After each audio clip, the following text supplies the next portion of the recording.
This is highwithoutcoke and welcome back to another pathofexile video. In my previous video, I showcased my mid-budget endgame version Artillery Ballista build.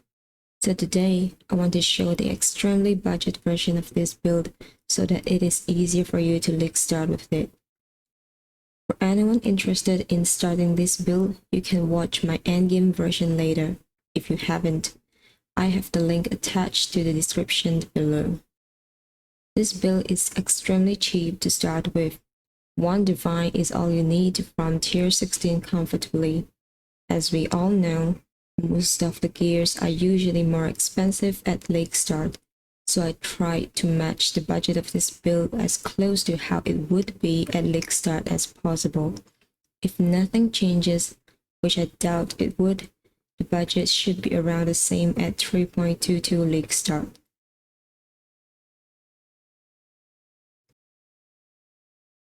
Currently, I'm using a 4-link bow. Try to get one with triple elemental damage and some attack speed. This one I'm using has around 600 elemental DPS. Alternatively, you can craft your bow by spamming Screaming Essence of Wrath. Screaming Essence of Wrath is like 1 seed each at league start. If you manage to get attack speed and 2 flat elemental damage rolls, for example, fire and lightning damage, then you can craft cold damage on your bow. There is a cheap way to get a 6-link bow when you have more currency. You can trade 6 the Porcupine Divination cards to get a 6-link short bow. The Porcupine costs around 6 chaos each at Crucible League start, so if nothing changes, the price should be around the same in 3.22. I like short bow because it has the highest base attack speed, similar with thicket bow. The problem with this bow is that it has an item level of 50, meaning you can't hit flat elemental damage roll higher than tier 5, so you will have to use Deafening Essence of Wrath if you want to get higher elemental DPS. Alternatively, you can also buy a 6-link bow if someone happens to sell one for a cheap price. For Quiver, I'm using Skirmish for the +1 totem. With this, you can summon up to 6 totems. Alternatively, you can use a rare Quiver. You can try to craft it using Essence of Wool, just like my Quiver here.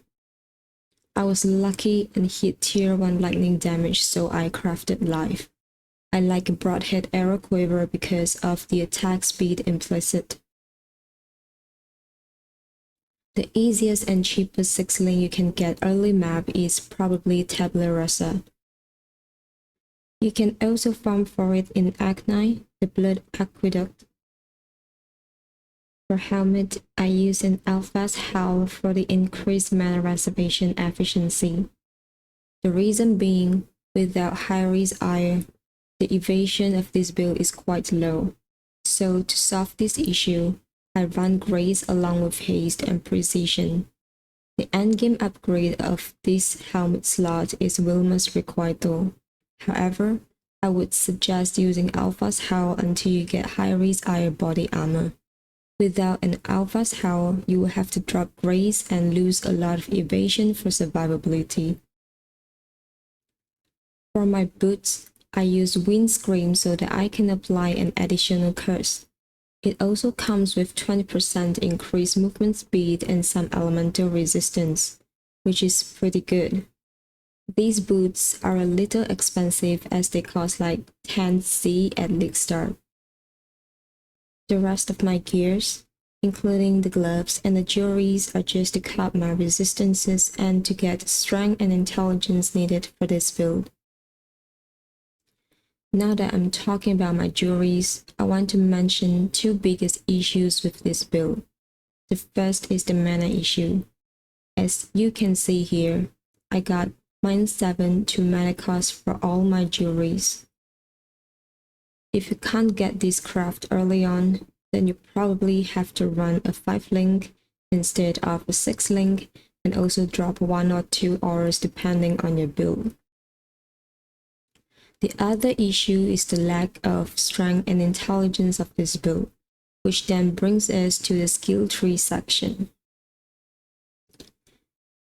It will be hard to get decent jewelries during league start when we don't have much currency. There are two things I did to get the strength and intelligence needed for this build. First, I grabbed these nodes on the passive skill tree. Second, I bought an inertia crimson jewel and fertile mine cobalt jewel. These jewels should be very cheap during league start. I placed the inertia crimson jewel here and the fertile mine here. Inertia transform dexterity in radius into strength, or fertile mine transform dexterity into intelligence.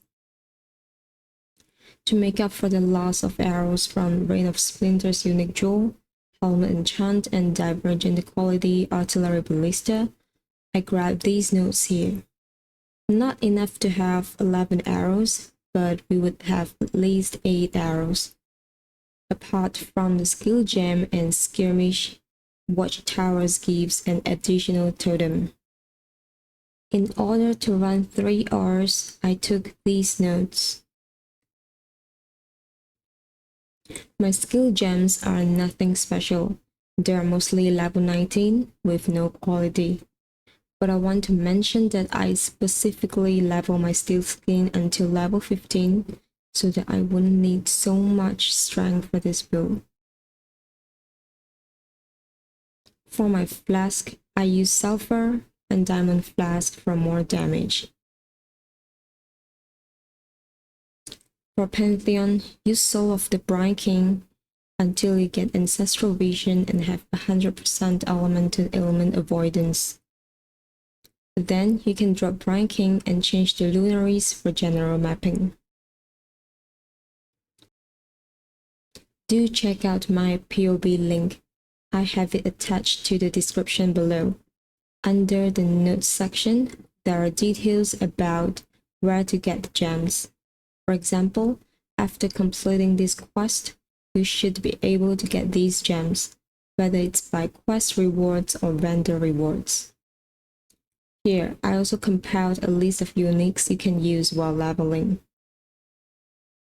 Alright, that's it for today's video. If you feel like this video is useful, please take a minute to like, comment, or subscribe. Thank you and see you next time.